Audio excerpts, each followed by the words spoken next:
तो स्वागत है आपका आज के इस सेशन में, आज की इस क्लास में। और आज हम पढ़ेंगे शेर शाह सूरी के बारे में और सूरवंश यानी कि सूर राजवंश के बारे में, जो कि हस्तलिखित नोट्स हैं एनसीईआरटी के। एनसीईआरटी से बनाए गए हैं हस्तलिखित नोट्स। यूपीएससी हो चाहे कोई भी एग्ज़ाम हो, आप अगर एनसीईआरटी से पढ़ते हैं तो उसके लिए काफ़ी बेस्ट है ये नोट्स। तो देखते हैं क्या है, हमने क्या मेहनत करी है। तो अगर वीडियो आपको पसंद आए, नोट्स अगर पसंद आए, तो हमारे चैनल को लाइक शेयर सब्सक्राइब ज़रूर करें। और चलिए शुरू करते हैं फिर। क्या है शेर शाह सूरी का राजवंश यानी कि सूरवंश। तो शेर शाह सूरी के बारे में पढ़ते हैं हम। यह सूरवंश का क्या था? संस्थापक था। इसका जन्म कब हुआ था? 1472 में इसका जन्म हुआ था। वहीं डॉक्टर कानूनगो के अनुसार क्या है, इनका जन्म कब हुआ था? तो 1486 में। अगला पॉइंट हमारा क्या है?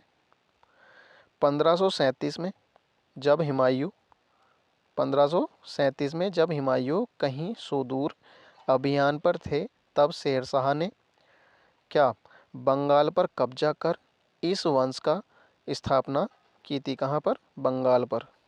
किस पर कब्जा किया था उसने? बंगाल पर कब्जा किया था। अगला पॉइंट क्या है हमारा? सन 1939 में शेर शाह को चौसा की लड़ाई में हुमायूं का सामना करना पड़ा था।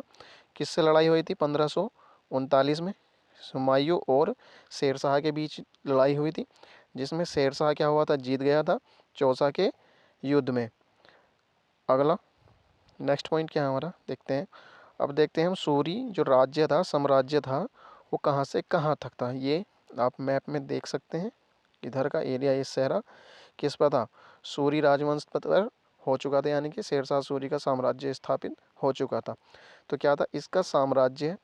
पश्चिम से कन्नौज के साथ साथ पूरब में असम की पहाड़ियों और उत्तर में हिमालय और से लेकर के दक्षिण की ओर झारखंड की पहाड़ियों एवं बंगाल की खाड़ी तक क्या हो चुका था? फैल चुका था, फैला था।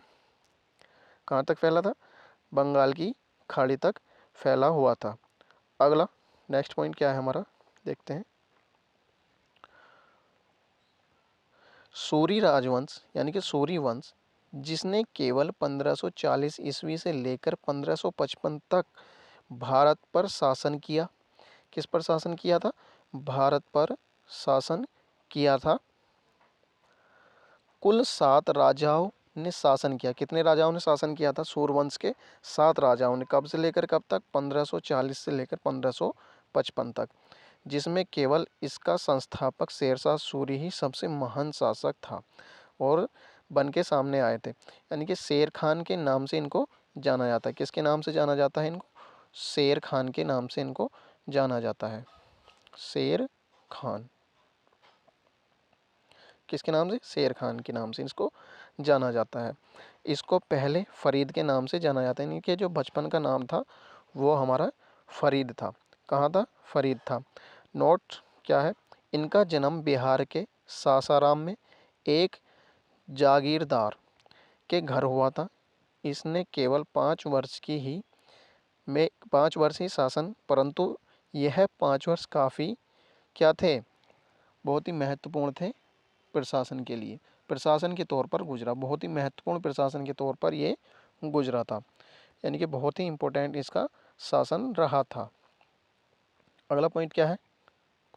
जब बाबर ने इब्राहिम लोदी को हराया और भारत का राजा बना, तब शेर शाह बाबर के साथ हो गया था। क्या हो गया था? बाबर के साथ हो गया था। तब बाबर ने उसे बिहार का क्या किया था?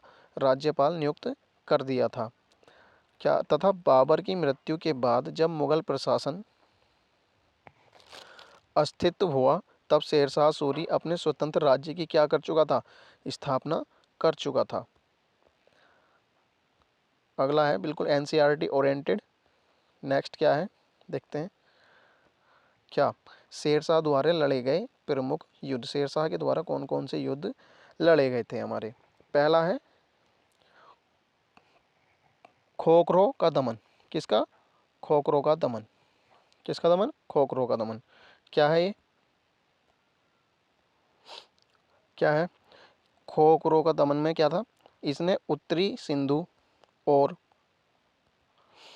झेलम नदियों के ऐशांत खोखरों को क्या करा था? हराया था।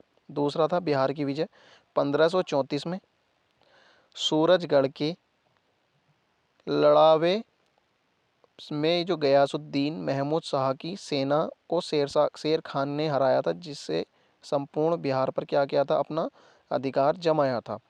क्या गया था? जो सूरज की जो लड़ाकू थे उसमें गयासुद्दीन महमूद शाह की सेना को शेर खान ने हराया था, अर्थात शेरशाह सूरी ने। इसमें क्या कर लिया था? उसने बिहार पर अपना अधिकार जमा लिया था। अगला क्या है भाई? पॉइंट हमारा, कौन सी विजय उसने करी थी? जो इस विजय के बाद दिल्ली के क्या थे?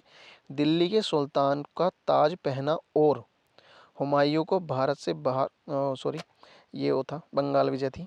सॉरी, बंगाल विजय के देखते हैं। बंगाल विजय, शेर खान ने 1538 में बंगाल पर हमला किया और गयासुद्दीन शाह को क्या करा? हराया। और शेर खान ने हुमायूं और क्या होता? शेर खान ने हुमायूं 1539 के बाद चौसा 1539 के बाद चौसा का युद्ध हुआ था, 1539 के बाद। ठीक है, तो ये था 1538 का युद्ध हमारा। अगला और कौन सा युद्ध था हमारा? देखते हैं, चौसा का युद्ध। तो यह युद्ध शेरशाह सूरी की सबसे प्रमुख लड़ाई थी, जिसने 1539 में मुगल शासक हुमायूं को क्या कर दिया था? हरा दिया था। और किस पर? मुगल साम्राज्य पर अपना साम्राज्य स्थापित कर लिया था। कन्नौज का युद्ध कब हुआ था? इसकी लड़ाई 17 मई 1540 में हुई थी, जो कन्नौज में हुआ था तथा शेरशाह और हुमायूं के बीच लड़ा गया था, जिसमें क्या हुआ था? हुमायूं हार गया था। और इस युद्ध को क्या कहते हैं? हम बिलग्राम के युद्ध के नाम से भी हम इसको जानते हैं। अगला है सूरजगढ़ की लड़ाई। सूरजगढ़ की लड़ाई क्या थी भाई? इस जीत के साथ शेरशाह पूरे बिहार राज्य पर अपना अधिकार जमा लिया और 1533 ईस्वी में ये लड़ा गया था सूरजगढ़ की लड़ाई। चलिए नेक्स्ट क्या है हमारा? शेरशाह द्वारी, जो शेरशाह सूरी के द्वारा किए गए कुछ महत्वपूर्ण कार्य, कौन कौन से इनने कार्य किए थे? इसने अपनी 5 वर्ष की आयु, मतलब जो इसने शासन किया था, एक महत्वपूर्ण उपलब्धियां हासिल की थी। इसके दौरान नई नगरीय और सैन्य प्रशासन की स्थापना की, जिसे मुगल भी क्या हुए थे? प्रभावित हुए थे।